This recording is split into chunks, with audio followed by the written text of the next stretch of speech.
ꯃꯌꯥꯝ ꯋꯦꯜꯀꯝ ꯈꯨꯔꯨꯝꯖꯔꯤ ꯃꯌꯥꯝ ꯉꯁꯤꯁꯨ ꯃꯌꯥꯝꯒꯤꯗꯃꯛꯇ ꯚꯤꯗꯤꯑꯣ ꯑꯅꯧꯕ ꯑꯃ ꯄꯨꯗꯨꯅ ꯂꯥꯛꯆꯔꯤ ꯃꯌꯥꯝ ꯑꯗꯣ ꯚꯤꯗꯤꯑꯣꯁꯦ ꯉꯥ ꯇꯣꯏꯊꯣꯡ ꯑꯣꯏꯅ ꯊꯣꯡꯉꯒ ꯆꯥꯖꯔꯛꯀꯦ ꯑꯗꯣ ꯉꯥ ꯊꯣꯡꯕꯒꯤ ꯔꯦꯁꯤꯄꯤ ꯃꯈꯩꯁꯦ ꯍꯥꯏꯖꯔꯛꯀꯦ ꯃꯌꯥꯝ ꯉꯥꯁꯤ ꯄꯦꯡꯕꯥꯅꯤ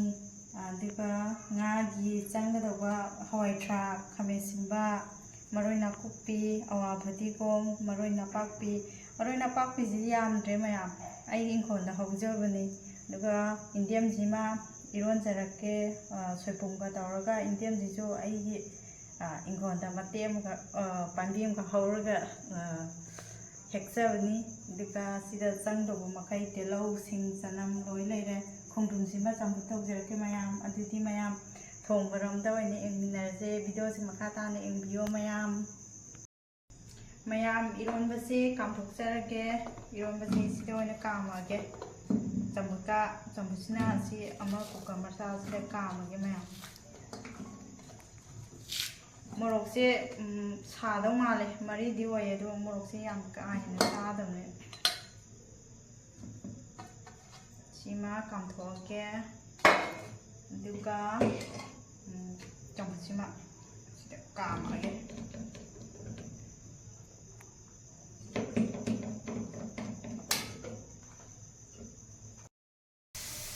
ꯃꯌꯥꯝ ꯆꯝꯐꯨꯠꯁꯦ ꯑꯅꯤꯔꯛ ꯑꯍꯨꯝꯔꯛ ꯀꯥꯝꯃꯦ ꯃꯨꯜꯂꯦ ꯑꯗꯨꯅ ꯊꯥꯡꯊꯔꯒꯦ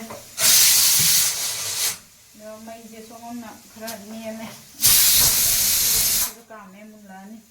ꯏꯔꯣꯟꯕꯁꯦ ꯑꯗꯣ ꯉꯥ ꯊꯣꯡꯉꯥꯏꯒꯤ ꯈꯥꯡꯁꯦ ꯊꯥꯡꯒꯠꯂꯛꯑꯒꯦ ꯃꯌꯥꯝ ꯏꯔꯣꯟꯕꯁꯦ ꯑꯅꯤꯔꯛꯇꯤ ꯁꯨꯔꯦ ꯀꯥꯝꯈꯤꯕꯗꯣ ꯍꯟꯗꯛ ꯀꯥꯝꯃꯒ ꯑꯗꯨꯝ ꯊꯥꯡꯊꯔꯒꯦ ꯃꯌꯥꯝ ꯈꯥꯡꯁꯤꯁꯨ ꯁꯥꯔꯦ ꯊꯥꯎ ꯍꯩꯔꯛꯑꯒꯦ ꯉꯥ ꯊꯣꯡꯉꯥꯏꯒꯤ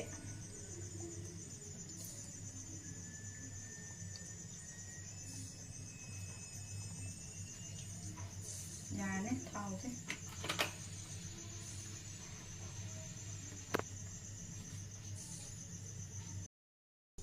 ꯃꯌꯥꯝ ꯊꯥꯎꯁꯦ ꯁꯥꯔꯦ ꯑꯗꯨꯅ ꯇꯦꯖꯄꯇꯥꯁꯦ ꯊꯥꯗꯔꯒꯦ ꯖꯤꯔꯥ ꯈꯤꯇꯪ ꯍꯥꯟꯅ ꯊꯥꯗꯍꯧꯔꯒꯦ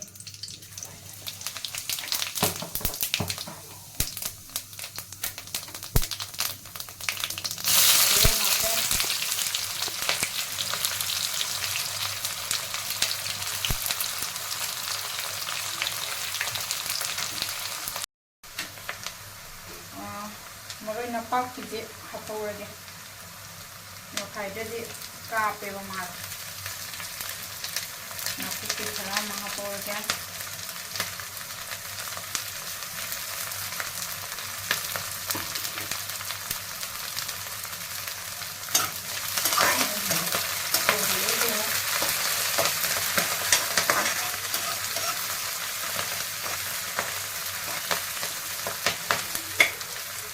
ꯉꯧꯔꯤꯀꯥꯟꯗ ꯆꯅꯝ ꯑꯁꯨꯕꯒ ꯍꯥꯞꯍꯧꯔꯒꯦ ꯁꯤꯡꯁꯦ ꯈꯔ ꯍꯥꯞꯄꯒꯦ ꯍꯣꯔꯦꯟ ꯁꯣꯛꯇ ꯑꯃꯨꯛ ꯍꯥꯞꯄꯒ ꯊꯝꯃꯒꯦ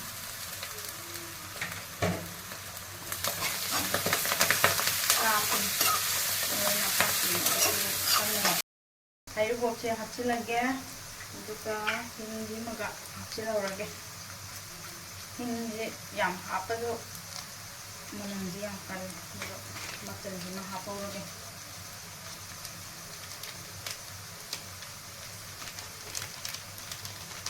ꯌꯥꯅꯤ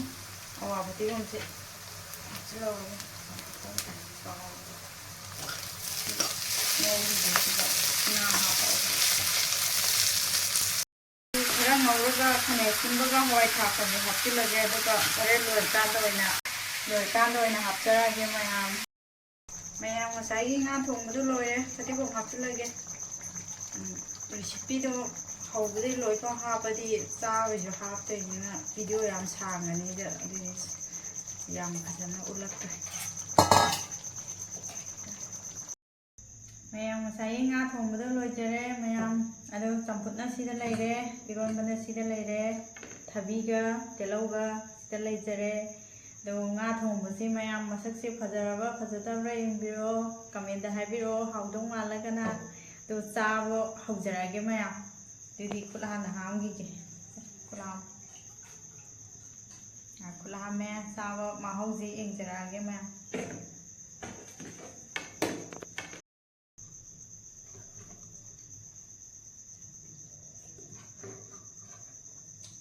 Ahora iman tumari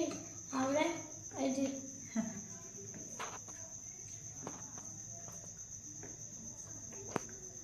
ꯑꯍꯥꯟꯕ ꯆꯥꯛꯈꯨꯝꯁꯤꯗꯤ ꯃꯌꯥꯝ ꯆꯥꯔꯒꯦ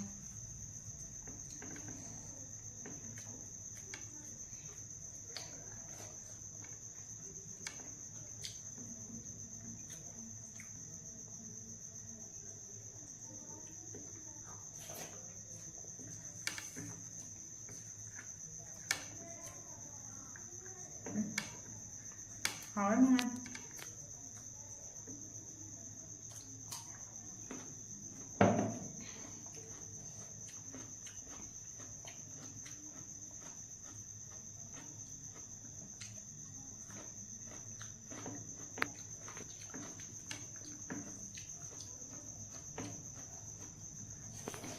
ꯀꯔꯝꯕ ꯆꯥꯗꯣꯏꯅꯣ ꯈꯪꯗ꯭ꯔꯦ ꯌꯥꯝꯃꯟꯗꯅ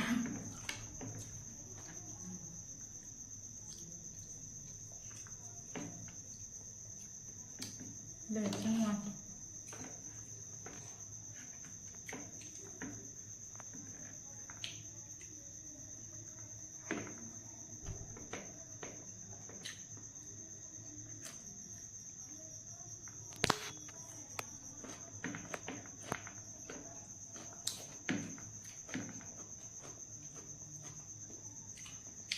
mayam kainomta haijege ahanba blog thagapado mayam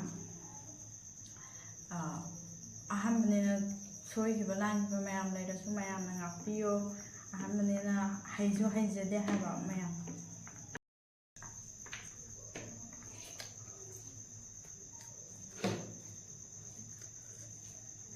kotpaga yadre kabaidina nga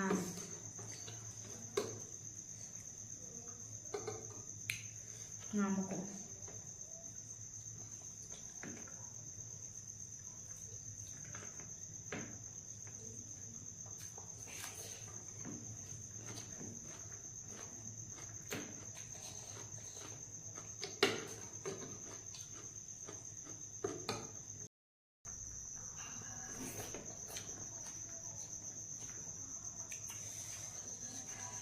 hore nga thongbasidi mai jale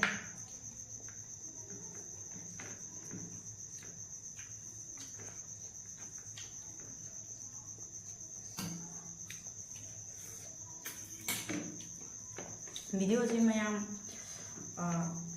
mukbang oina tawthoe kaino habda aina leriba mafam asida nongje suklep leptabi taiyaba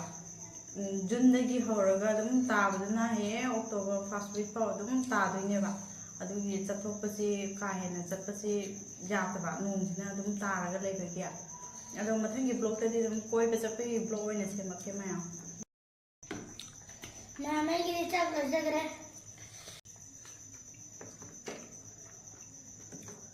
nong taraga dum leibane chathokpasi yateba weather se kya hena nuaite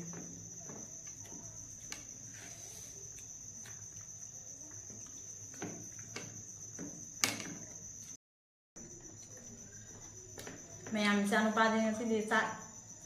lam bagi yam thuna cha re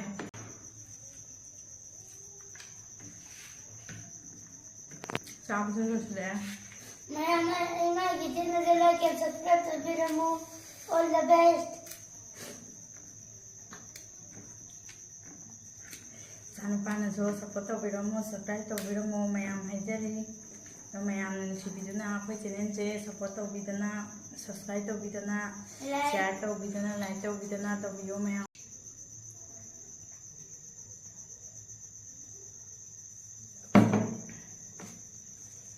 mayam chaba su loisile nhang lo